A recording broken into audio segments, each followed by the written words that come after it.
घर के सभी लोगों के चेहरे पर छाई दुख की पीड़ा से आभा भी दुखी थी। उसे बच्चे को जन्म देते समय होने वाले कष्ट आज अपने घर के सदस्यों के उदास चेहरे से टपकती पीड़ा के समक्ष बहुत थोड़े प्रतीत हो रहे थे। वह बिस्तर पर कराहती सभी की शारीरिक प्रतिक्रिया से उत्पन्न भावों को पढ़ने का प्रयास कर रही थी।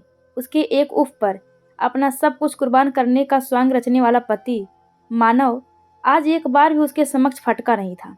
पत्नी घर के सभी सदस्यों की उलाहनाएं तो हंसते हंसते झेल लेती है, पर पति की बेरुखी उसे कतई बर्दाश्त नहीं होती। वैसे भी अपनों की दी पीड़ा मनुष्य को हृदय तक भेदती है। पहली बार माँ बनने की खुशी एक औरत को एक अजीब सा सुकून देती है, लेकिन आज उससे वह भी सब कुछ फीकी फीकी सी लग रही थी। आखिर उससे रहा नहीं गया। उसने मानव की ओर देखते हुए कहा, मानव आओ मेरे पास। इस तरह उदास नहीं हुआ करते। बेटियां बरकत देती हैं, वे लक्ष्मी का रूप हुआ करती हैं। सोचो जरा, माँ ना होती तो क्या तुम होते? मैं ना होती तो क्या तुम मेरे प्यार पर गर्व कर सकते थे? मानव, बेटियां भगवान का रूप होती हैं। उसके जन्म पर एक पिता को इस तरह उदास नहीं होना चाहिए। आभा ने मानव को पास बुलाने का इशारा करते हुए जब कहा तो मानव भी 2 कदम चल आभा के पास आ गया। अपनी पत्नी के सिरहाने पर बैठकर उसके आंचल में लिपटे हुए एक शिशु रूपे तनिकों को दूर हटाने का प्रयास करने लगा। बताओ ना मानव, क्या मैंने गलत कहा? मानव बड़ी देर से अपनी पत्नी की बातें सुन रहा था। उसने अपनी खामोशी तोड़ते हुए कहा, आभा, मैंने तुम्हें कितनी बार कहा कि एक बार भूण परीक्षण करा लो, पर तुमने मेरी एक ना मानी। किसी न किसी बहाने टालमटोल करती रही और परिणाम एक भयानक रूप में सामने है। मानव, तुम कैसी बात करते हो? क्या बेटियां कभी भयानक होती हैं? बेटियों के बिना सारा संसार सूना है। बेटियां पारस होती हैं। एक पिता को बुढ़ापे में बेटे की नहीं, बेटी की हमदर्दी चाहिए होती है। और हम भी जब बूढ़े हो जाएंगे ना मानव, तो ये बेटी हमारी देखभाल किया करेगी। आभा नवजात शिशु के माथे को चूमती हुई मानव को प्रसन्न करने की चेष्टा करने लगी, किंतु मानव पर इसका कोई असर नहीं हो रहा था। वह मुंह लटकाए बैठा हुआ था। ऐसे खुशी के मौके पर एक पिता का उदासी भाभा को बहुत खल रही थी। उससे रहा नहीं गया। उसने फिर अपने पति अनुरोध से भरे स्वर में कहा, मनु, एक बार मुस्कुरा दो प्लीज, मेरे लिए, इस बेटी के लिए। देखो, कभी ऐसे भाव दोबारा मन में मत लाना, वरना जब यह बड़ी हो जाएगी तो कहीं इसके मन में एक पिता और पुरुष के प्रति नफरत के भाव पैदा ना हो जाए। देखना, एक दिन तुम खुद भी इसके बिना नहीं रह पाओगे। पिता का आकर्षण बेटियों के प्रति कुछ ज्यादा होता है। मानव अपने लटकाए हुए उदास चेहरे को ऊपर ही नहीं उठा रहा था। वह अपनी पत्नी के जुल्फों को उंगलियों से खेलने लगा। एक पत्नी अपने पति के हर हाव भाव को बिना कुछ कहे शारीरिक प्रतिक्रिया मात्र से ही समझ लेती है। आभा को यह समझते देर न लगी कि मानव उससे कुछ कहना चाह रहा है। उसने अपने पति के हाथों को अपने कोमल गालों का स्पर्श प्रदान करते हुए कहा, क्या हुआ मानव? तुम कुछ कहना चाह रहे हो? बोलो ना। मानव, दिल की बात जुबान तक नहीं ला पा रहे हो, यानी तुम्हें मुझ पर यकीन नहीं है। क्या शादी के 1 वर्ष के बाद भी मैं तुम्हारा विश्वास अर्जित नहीं कर सकी? क्या मैंने तुम्हें अपना सर्वस्व नहीं माना? मानव ने आभा के बालों पर हाथ फेरते हुए कहा, देखो आभा, मैं लड़कियों का विरोधी नहीं हूँ, लेकिन तुम जानती हो, जिंदगी भर की गाड़ी कमाई पढ़ाई के रूप में लड़कियों पर खर्च करने के बाद भी दहेज के रूप में जो मोटी रकम देनी होगी, उसका जुगाड़ आखिर हम कहाँ से करेंगे? और ऊपर से सुरक्षा का दायित्व हमेशा मुंह बाए खड़ा होगा। जमाना बहुत बुरा है। हम हर पल उसकी सुरक्षा करते आखिर कहाँ तक फिरेंगे? तुम कैसी बात करते हो मानव? अगर हर पिता तुम्हारी तरह सोचने लगे तो दुनिया खत्म हो जाएगी। देखो आभा, समूची दुनिया का ठेका हमने ही लेकर नहीं रखा है, और लोग हैं ना लड़की पैदा करने और इस दुनिया को प्रवाहमान रखने के लिए। तो तुम क्या चाहते हो मानव? मैं अपने इस कलेजे के टुकड़े को मार डालूं? आभा ने तमतमाते हुए कहा, मैंने तुम्हें ऐसा तो नहीं कहा। मैं तो सिर्फ यह चाहता हूँ कि हम दोनों रात के अंधेरे में जब समूचा शहर सो रहा हो, तब इसे किसी पहाड़ी पर छोड़ आते हैं। ईश्वर की मर्जी रहेगी तो इसे कोई उठा ले जाएगा और पाल पोस लेगा। तुमने देखा होगा कि फिल्मों में यह दिखाया जाता है, और कोई ना कोई उसे उठाकर ले ही जाता है। आभा के होश उड़ गए, मुंह खुले के खुले रह गए, आंखें फटी की फटी रह गईं। वह घोर आश्चर्य से अपने पति को देखने लगी। मानो एक पति के रूप में तुम्हारे उज्जवल चरित्र को देखकर मुझे फक्र होता था, किंतु आज वही एक पिता के रूप में तुम्हारे कायर चेहरे ने मुझे शर्मिंदा कर दिया है। मैं लज्जित हूँ और पहली बार मुझे तुम जैसे पति पाने पर अफसोस हो रहा है। एक स्त्री को बेहतर पति ही नहीं बल्कि अपने संतानों का एक श्रेष्ठ पिता भी चाहिए होता है, और यदि इन दोनों में से कोई भी एक ना हो तो जिंदगी भर औरत को एक अधूरापन सा लग चलता है। नहीं नहीं, मैं ऐसा नहीं कर पाऊंगी। तुम मेरा पहले गला घोट दो, फिर उसके बाद तुम्हें जो करना हो करते रहना। तुम्हें रोकने वाला कोई ना होगा। उसकी आंखें लाल हो चुकी थी। वह ठगी सी एक अबला स्त्री की भांति मानव को अपलक निहार रही थी। वह महसूस कर रही थी कि एक पुरुष किस तरह पिता और पति के रूप में दो अलग अलग चेहरों को जीता है, और पत्नी असहाय तथा निरीह हो देखते रह जाती है। तो ठीक है आभा, मैं ही मर जाता हूँ। तुम्हें मेरी मौत या फिर इस बच्ची के त्याग, दोनों में से किसी एक विकल्प को चुनना होगा। देखो मानव, तुम मुझे धमकी दे रहे हो। नहीं आभा, यदि यही तुम्हारा हठ है तो आज की रात मेरी अंतिम रात होगी। ऐसे क्षण किसी औरत के लिए बड़े कठिन होते हैं, जब उसे संतान और पति दोनों में से किसी एक विकल्प को चुनना होता है। आभा को ना चाहते हुए भी मानव की बातों में हामी भरनी पड़ी, और वे दोनों रात के अंधेरे में उस नवजात शिशु को छोड़ने निकल पड़े। आभा के कलेजे से निकली हुई रक्त की बूंदें आंसू बनकर लगातार आंखों से बाहर निकलने लगी। देखो आभा, इस तरह निराश मत हो। सोच लो, भगवान की यही मर्जी थी। वैसे भी उसकी मर्जी के बिना पत्ता भी नहीं हिलता। किंतु आभा खामोश थी। उसने अपने पति का यह स्वरूप पहली बार देखा था। विवाह के पहले जब कभी वह सखी सहेलियों के मध्य सुना करती कि पति का विविध रूप स्वरूप जीवन में किस रूप में कब प्रकट होगा, कहना कठिन होता है, तो उसे सहसा विश्वास नहीं होता था। वह इन तर्कों का पुरजोर विरोध किया करती और कभी कभी तो रूठ कर सबसे अलग भी हो जाया करती थी। बच्ची को छोड़ घर आकर वह मानव के बाईं ओर बिस्तर पर लेटी हुई छटपटा रही थी। उसका व्यथित मन उसे बार बार धिक्कार रहा था। मानव जहाँ चैन की नींद थोड़ी देर में ही खर्राटे भरने लगा, वहीं आभा घंटों करवटें बदलती रही। वह बार बार पश्चाताप कर रही थी। उसकी ममता उसके मातृत्व पर तमाम तरह के लाछन लगा रही थी। वह अपराध बोध से ग्रसित इन पलों के में मौत के तुल्य कष्ट को महसूस कर रही थी। वह रात के अंधेरे में उस शिशु को फिर से कलेजे से लगा लेने की चाह में घर से निकल भागी। अमावस की काली रात के घनाघोर अंधेरे में वह बदहवास सी सड़कों पर दौड़ने लगी। जिन सड़कों पर शाम ढलते ही निकलते हुए वह सहम सी जाती, डर से कांप जाती, आज उन्हीं सड़कों पर भयमुक्त होकर दौड़ रही थी। तमाम तरह के टोने टोटके, भूत प्रेत और गुंडे बदमाशों के डर से वह ऊपर उठ चुकी थी। वह पुरुषों की भांति बेखौफ सड़कों पर दौड़ रही थी। कुछ क्षणों के लिए तो आभा इस प्रतिकूल संकट की घड़ी में थक कर हार सी जाती। उसको पैरों के तले का शायद ही कोई ऐसा भाग हो जहाँ कांटे न चुभे हों, लेकिन उसका उसे तनिक भी आभास नहीं हो रहा था। उसकी छलकती हुई ममता के समक्ष सारे कष्ट बहुत थोड़े प्रतीत हो रहे थे। धीरे धीरे बच्ची की रुदन से उत्पन्न ध्वनि और स्पष्ट होने लगी, और उसे लगने लगा कि अब उसके हृदय का टुकड़ा उससे ज्यादा दूर नहीं है। किंतु रात्रि के अंधेरे में उसे देख पाना काफी कठिन था। इसी बीच बिजली की तेज चमक से उत्पन्न रोशनी ने जब शिशु के विभत्स रूप से दर्शन कराए तो वह जैसे स्तब्ध होकर भर को पाषाण स्वरूप में परिवर्तित हो गई। उसने देखा कि शिशु को एक आदमखोर कुत्ता हाथ को अपने दांतों से खींचता हुआ टीले से पेड़ की ओर तक ले गया है और उसे चबा रहा है, और वह नन्ही सी जान दहाड़ मार मार कर रो रही है। यह एक ऐसा दृश्य था जिसकी ना तो दर्शन उसने कभी कल्पना की थी और ना ही ऐसा कभी अतीत में देखा या सुना था। मौत बस उससे केवल 2 कदम दूर थी, और वह आदमखोर कुत्ते के पंजे से बस अगले ही क्षण काल की गाल में समाने वाली थी कि इसी बीच माँ की ममता काल के उस कैनवास पर भारी पड़ गई। उसने नवजात शिशु को अपनी छाती में समेट लिया, जिगर के टुकड़े को अपनी आंचल में छुपाए वह दौड़ती भागती वर्षा समाप्त होते ही भोर होने से पहले बच्ची को लेकर शहर के अस्पताल पहुंच गई। कुछ देर के पश्चात शिशु का इलाज तो प्रारंभ किया गया, किंतु आभा शक के दायरे में आ गई और उससे गहन पूछताछ की जाने लगी। उससे नवजात शिशु के साथ संबंधों के बारे में जब पूछा गया तो उसने झूठ कह दिया कि वह उसे रास्ते में लावारिस पड़ी हुई मिली थी। सच बोलते हुए उसे इस बात का डर था कि कहीं उससे उसके पति और परिवार की इज्जत अखबारों की सुर्खियां न बन जाए, और उसके पति का सम्मान कौड़ियों के भाव समाचार के पन्नों में कहीं नीलाम ना हो जाए। लेकिन कहते हैं एक सत्य को छुपाने के लिए व्यक्ति को कई झूठ बोलने पड़ते हैं, और इस तरह आभा झूठ पर झूठ बोलती गई और अपने ही बयानों में उलझती फंसती गई। इस तरह उस पर एक नवजात की हत्या के प्रयास का आरोप लगा। 6 वर्ष कारावास की न्यायालय द्वारा सजा सुना दी गई। हवालात के 6 वर्ष बड़ी कठिनाई से गुजरे। एक एक पल वर्षों की तरह बीता। अपनी बेटी से मिलने की व्याकुलता ने उसे अर्धविसित सा बना दिया था। जेल की बंद दीवारों में कैद उसकी ममता जब कभी व्याकुल हो उठती तो सुरक्षा में लगी महिला सिपाहियों से ही वह भिड़ जाती और 2-4 चपत खा अपनी निवेदना शांत कर लिया करती।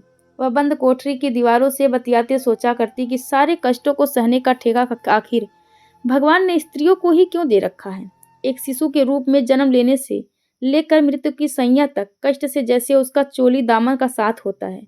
6 साल बाद जेल की कोठरी से जब खुली हवा में उसने सांस ली तो पल भर में देर किए बिना उस अस्पताल के चौखट की ओर भागी जहां 6 बरस पहले वह अपने कलेजे के टुकड़े को छोड़ आई थी। अस्पताल के चौकीदार से डॉक्टर तक हर एक से पता ठिकाना पूछते हुए वह सांस तक हार सी गई। वहां तो पूरे का पूरा अमला ही बदल चुका था और फिर किसी को इतनी फुर्सत तो कहाँ थी जो 6 साल पुराने रिकॉर्ड पलट कर देख उसके बारे में वह कुछ बता पाते। वह भागती हुई थाने पहुंची लेकिन वहां भी स्थिति कुछ ज्यादा भिन्न नहीं थी। हाथ जोड़ी मिन्नतें की तो एक अधेड़ से दिखाने वाले हवलदार की संवेदना जागी और उस पर दया आई। उसने रिकॉर्ड देखकर बताया कि वह लड़की तो लखनऊ और भरत नगर कॉलोनी में एक दंपति को उसी समय गोद दे दी गई थी। पिता का नाम महेश तिवारी था। आभा जब उस बताए पते ठिकाने पर पहुंची तो वहां उसे पता लगा कि उस दंपति का 2 साल पहले ही एक कार एक्सीडेंट में निधन हो गया था। पड़ोसियों ने बताया कि उसकी एक लड़की थी जिसका एक हाथ नहीं था। वह उसी समय किसी अनाथालय में दे दी गई। दिन गुजरते गए लेकिन बेटी की तलाश में उसने कभी कोताही नहीं बरती। वह हर गलियों चौराहे में बने अनाथालयों में भटकती रही। उसे विश्वास था कि वह उसे लाखों में ढूंढ लेगी। चूंकि उसके एक हाथ नहीं था सो स्वाभाविक रूप से उसे पहचानने में ज़्यादा दिक्कत भी नहीं होती, किंतु उसकी यह आस कभी पूरी ना हो सकी और इसी तलाश में कब वह एक सुंदर युवती से उम्रदराज महिला हो गई पता ही न चला। जब कभी चेहरे की झुर्रियों व बालों की सफ़ेदी को आईने में देखती तब उसे अपने उम्र का आभास होता। वह मंदिरों की सीढ़ियों पर बैठकर भीख मांगकर पेट भर लिया करती थी। साल बीतते गए लेकिन इस तरह भटकते हुए अधिक दिनों तक जिंदगी गुजारना संभव ना हो सका और थक हार कर एक भले से दिखने वाले आदमी के घर उसने नौकरी कर ली। पेट की आग जो ना कराए कम है। उसके पास ना तो कागज की कोई डिग्री थी और ना ही इस विक्षिप्तता के दौरान उसमें ऐसी कोई प्रतिभा शेष बची थी जिसके दम पर वह स्वयं को एक पढ़ी लिखी महिला के रूप में परिलक्षित कर सके। जो सहज उपाय पेट भरने के हो सकते थे वह केवल यही था कि वह अपना जीवन यापन एक काम वाली बाई के रूप में शुरू करे। वैसे भी यदि किसी जगह पर कोई पहचानने वाला ना हो तो मनुष्य को किसी भी काम में भी कभी संकोच नहीं होता। वह तो आदमी की मजबूरी होती है कि लोगों के बीच अपनी प्रतिष्ठा और धांस बनाने के लिए उसे अपनी डींगे हाँकनी पड़ती है। इस तरह लगन से काम करने से उसे केवल यही फायदा हुआ कि एक झाड़ू पोछे से खाना बनाने वाली बाई के रूप में उसे उसी घर में पदोन्नति मिल गई। लेकिन यहाँ रहते हुए भी उसने कभी हार नहीं मानी। जब कभी समय मिलता लखनऊ के चारबाग में खड़ी होकर हर उस युवती में अपनी बेटी की तलाश करती जो उसे 20-22 साल की उम्र की नजर आती। कभी कभी आलमबाग की भीड़ भारी बाजारों में चली जाती और वहां खरीदारी में व्यस्त युवतियों के बाएं हाथ पर नजर घुमाए उसे अपनी बेटी और वात्सल्य ढूंढने का प्रयत्न करते। समय का प्रवाह अपने गति से चलता रहा। आभा बुढ़ापे की ओर एक एक वर्ष कर खिसकती जा रही थी और इस तरह धीरे धीरे उसकी बेटी की तलाश दम तोड़ने लगी। उसका मालिक नरेंद्र मेहता एक निहायत ही सभ्य इंसान था जो हर पल आभा का ख्याल रखता और उसे पुत्री सा स्नेह प्रदान किया करता। एक दिन मेहता जी ने अपने पास बिठा उससे पूछते हुए कहा, आभा, क्या तुम कहीं और काम करना चाहोगी?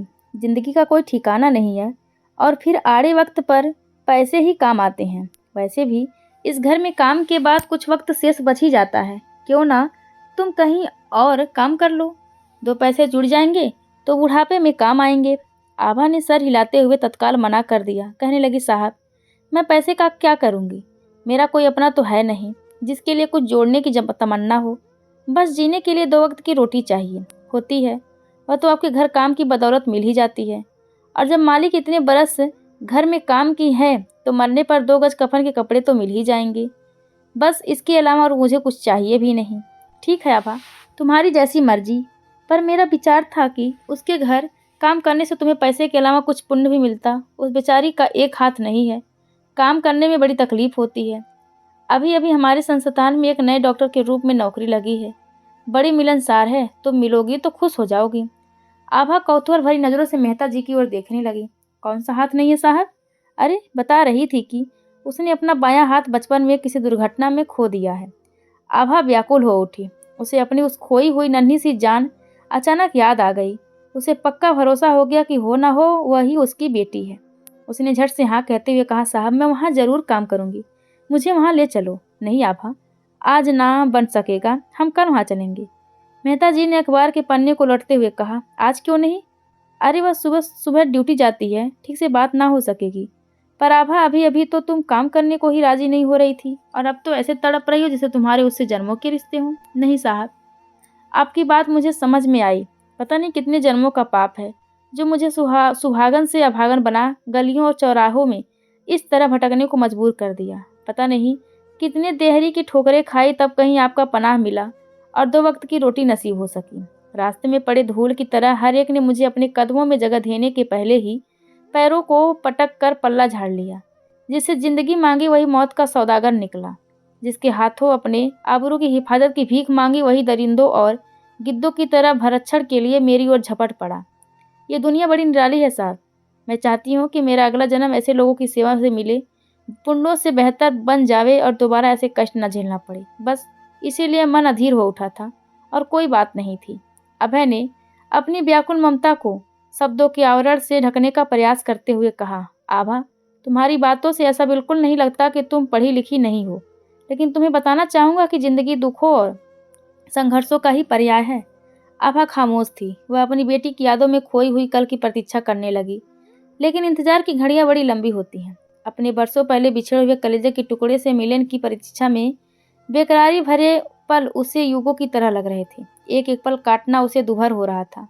सूर्य डूबने की प्रतीक्षा में दिन जैसे तैसे गुजरे तो रात्रि का हर एक पल सूर्योदय की बेला में शेष बची घड़ियों को गिनते हुए बड़ी कठिनाई से बीता। उसे पक्का यकीन हो चला था कि वो हो ना हो वही उसकी बेटी होगी। शाम के वक्त जब वह तैयार होकर अपने मालिक के साथ मिलने जा रही थी तो रास्ते भर वह कल्पना की गहराइयों में गोते लगाने लगी। वह सोच रही थी कि जब वह मिलेगी तो उसे सीने से लगा लेगी। उसे वह रो रोकर बताएगी कि किस तरह वह उससे मिलने की आस लगाए गलियां चौराहे में भटकती रही। जिंदगी बद से बदतर हो गई। क्या क्या कष्ट नहीं सहे उसे पाने के लिए, लेकिन उसने हार ना मानी। जैसे ही वे दोनों उसके घर पहुंचे उस युवती ने दरवाजा खोला और मेहता जी का अभिवादन कर सीधे उसे ड्राइंग रूम में की ओर ले गईं।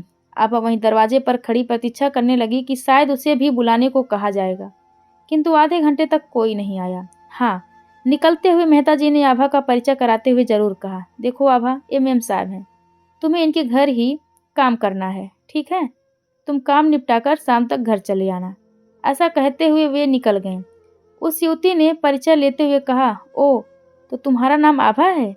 जी, बड़ा प्यारा नाम है। वैसे सच कहूँ तो मैंने लखनऊ में काम वाली बाइयों के इतने सुंदर नाम कभी नहीं सुने। वैसे तुम्हारा घर कहाँ है और घर पर कौन कौन है? जी मेरा कोई नहीं है।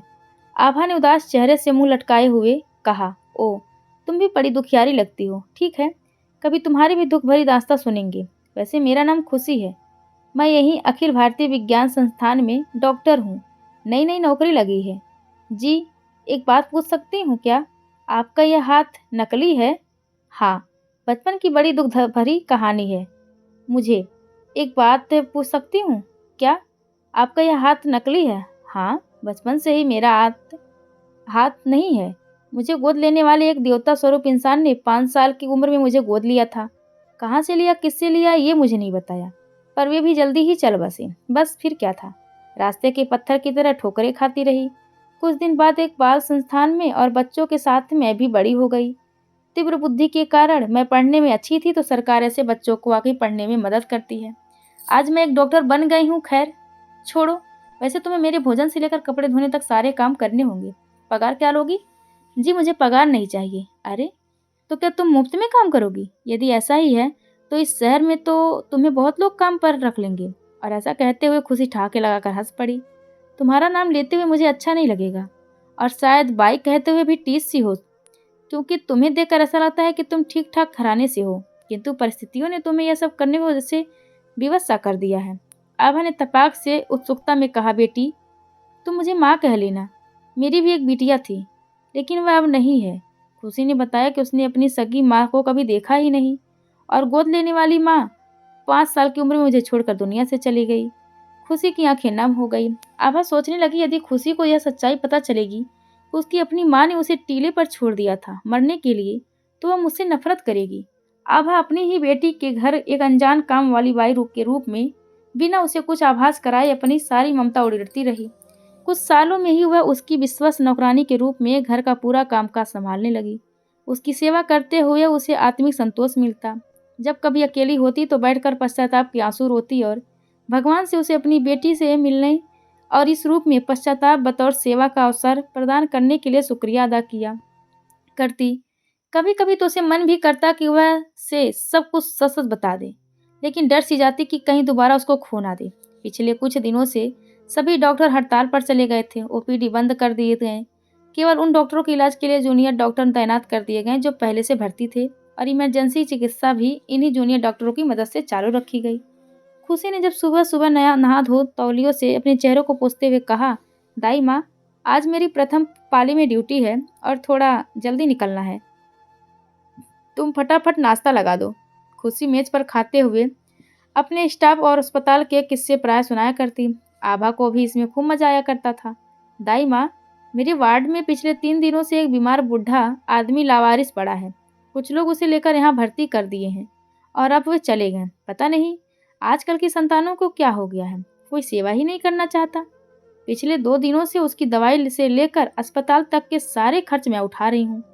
तबीयत उसकी लगातार बिगड़ते जा रही है। मर गया तो 2 गज कफन के कपड़े भी उसको नसीब नहीं हो सकेंगे।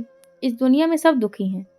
आभा ने एक ब्रेड खुशी के ब्रेड में डालते हुए कहा, ऐसे लोगों की सेवा करनी चाहिए बेटी, पुण्य मिलता है और यही पुण्य मनुष्य के आड़े समय में बहुत काम आता है। कहते हैं विपत्ति के समय घनी निराशा के बीच यदि कोई आशा की कोई एक किरण आती है तो वही अतीत में किए गए पुण्यों के परिणाम स्वर प्रतिफल के रूप में हमारे सामने होता है। अरे वाह, तुम तो बड़ी दार्शनिक की तरह बोल देती हो। कितनी पढ़ी हो? बस थोड़ा बहुत पढ़ी है बेटा, आभा ने नीचे बैठते हुए कहा। चाहे जो भी हो, तुम कभी कभी बात बड़े पति की करती हो। अरे हाँ, एक काम करो, तुम मेरे साथ चलो। आज मेरी 4 बजे छुट्टी हो जाएगी, फिर हम अमीनाबाद चलेंगे और वहाँ शॉपिंग करेंगे। हाथ की वजह से सामान उठाने में तकलीफ होगी। आभा खुशी के अस्पताल को चली गई। वहाँ उसे हर वार्ड में मरीजों के साथ मीठी मीठी बातें करते उनका हालचाल लेते देखते हुए बड़ा अच्छा लगता है। वह भी साथ ही साथ घूम रही थी। कहने लगी, बेटी, डॉक्टरों की नौकरी कितनी अच्छी है ना, लोगों से बड़ी दुआ भी मिलती है। हाँ, सो तो ठीक है, लेकिन इस नौकरी में चैन नहीं है। खुशी ने एक वृद्ध से दिखने वाले मरीज का हालचाल पूछते हुए कहा, हाँ मानव जी, कैसी है तुम्हारी तबीयत? मानव का नाम सुनते ही आभा के होश उड़ गए। वह तुरंत उस बेड की ओर लपक गई जहां वह पड़ा हुआ करा रहा था। उसकी दाढ़ी पकी हुई थी, गालों पर असमय झुर्रियों ने दस्तक दे दी थी। लंबे सफेद बालों और बढ़ी हुई मूछों के बीच यदि कुछ उसके चेहरे पर अष्ट पर नजर आ रहा था तो वह एक बड़ा सा माथे पर मस्सा था, जिससे उसे पहचान पाना सहज हो जा रहा था। वह दर्द से करा रहा था। अभी उसे देखते ही पहचान गई। उसकी आंखों से आंसू ही झरने की तरह बहने लगे। मानव की दुर्दशा देख वह क्षण भर को पाषाण की मूर्ति सी अवाक खड़ी रही। मानव को भी आभा को पहचानने में देर न लगी। उसकी आंखों में आंसू भर आए। उसने अपनी दुख भरी दास्तां बताते हुए कहा, आभा, तुम्हारे जाने के बाद घर वालों की जिद के चलते मैंने दूसरी शादी कर ली। उससे मेरा एक बेटा हुआ। उसे पढ़ाने लिखाने में मेरे जीवन भर की जमा पूंजी खर्च हो गई। पढ़ा लिखा इंजीनियर बना, शादी कर दी, किंतु उन लोगों ने मुझे मेरे ही घर से बेदखल कर दिया। रिटायरमेंट में से जो पैसे मिले थे उसे भी फ्लैट खरीदने के नाम पर वे मुझसे छीन ले गए। कहाँ रहते हैं अब वे? दिल्ली में इंजीनियर हैं। मानव लड़खड़ाते हुए बोल रहा था। आभा ने मानव का हाथ थाम कर पूछा, क्या तुमने उन्हें खबर दी कि तुम्हारी हालत बहुत खराब है? खबर देने का क्या फ़ायदा? वे जानते हैं पिछले 2 साल के ढाबे में नौकरी कर रहा हूँ। कितनी बार कुछ पैसे के लिए लिखा पर ना कोई जवाब आया और ना ही वे देखने आए। फेफड़े में सूजन आ गई थी, ढाबे वाले ने यहाँ भर्ती करा दिया। मेरे पिछले 10 महीने की तनख्वाह ढाबे में जमा थी, लेकिन लगता है वे भी खत्म हो गए। बस अब तो केवल मौत का इंतजार है। तभी सबसे लास्ट में मरीज को देखते हुए खुशी ने आभा को आवाज़ देते हुए कहा, चलो देर हो रही है, दूसरे वार्ड में भी देखना है। क्या हुआ? तुम रो रही हो? कौन है यह? क्या कोई पहचान का है? आभा ने रुधे गले से कहा, बेटी, यही मेरा पति है जिससे मैं बिछड़ गई थी। अरे, मैं तो घर में इसी की बात कर रही थी। इसके तो सारे सिस्टम फेल हो चुके हैं। सीनियर डॉक्टर हड़ताल पर हैं। इसकी हालत सुधारना किसी चुनौती से कम नहीं है। ऑपरेशन करने पड़ेंगे और यह हड़ताल खत्म होने के बाद ही संभव हो सकेगा। तुम चिंता ना करो, तब तक इसकी हालत स्थिर बनाए रखने के लिए मुझे जो बन पड़ेगा मैं सब कुछ करूँगी। खुशी ने आभा को ढांढस देते हुए कहा। आभा ने कहा, बेटी, इनके इलाज में जो खर्च आएगा उसकी चिंता मत करना, ठीक है ना? मैं तुम्हारे पगार से काट लूँगी। आभा उन क्षणों में भावुक हो गई। उसके मन में विचार आने लगा कि क्यों ना उसे आज सब कुछ सच-सच बता दें। हो सकता है ऐसी हालत में उसके मन में संवेदना जागे और वह अधिक बेहतर ढंग से अपने पिता का इलाज करने लगी। उसने पास आकर कहा, बेटी, एक बात कहूँ? हाँ, बोलो बेटी। हाँ, हाँ, बोलो ना, मुझे सुनाई दे रहा है। बोलो, क्या कह रही थी? बेटी, ये तुम्हारे पिता हैं। हम दोनों ही वे अभागे माता-पिता हैं जिसकी बेटी यानी तुम बचपन में हमसे दूर हो गई। दुर्भाग्य ने हमारी देहरी पर दस्तक दी थी और हम सब बिछुड़ गए। आभा ने खुशी को पूरा सच नहीं बताया। वह नहीं चाहती थी कि खुशी अपने पिता से नफरत करे। खुशी स्तब्ध खड़ी रह गई। बोली, लेकिन आपने यह सच अभी तक क्यों छुपाए रखा? हम 5 सालों से साथ हैं। बेटी, मैं आज तक अपनी बेटी के ममता के लिए दर-दर भटकती फिर रही थी। जवानी बीत अधेड़पन आ गया। तुम्हें ढूंढते हुए सब कुछ छोड़ दिया। डरती थी कि कहीं मैं तुझे दोबारा न खो दूं। तब तक मानो की घुटी-घुटी आवाज आई, आभा, आभा, आभा। और खुशी दोनों मानव के बेड पर बैठ गए। मानव लड़खड़ाते शब्दों में बोला, बेटी, मैं तेरे पैर छूना चाहता हूँ। बेटियां तो देवी का रूप होती हैं। इस बात को समझने में मैंने बहुत देर कर दी। जीवन के आखिरी पल में तुझसे मिलकर भगवान ने मुझ पर बहुत बड़ा उपकार किया है। आभा ने खुशी के पैर ऊपर बेड पर रख दिए। मानव ने बेटी के पैरों में अपना सिर रखकर दुनिया से विदा ले ली। खुशी ने मानव की अंतिम संस्कार की सारी विधियां पूरी की। आभा अपनी बची खुची जिंदगी अपनी बेटी के साथ गुजारने लगी। खुशी, जो माँ के प्यार को बचपन से तरसती रही, वह अपनी माँ को पाकर बहुत खुश थी। तो आज की कहानी बस इतना ही।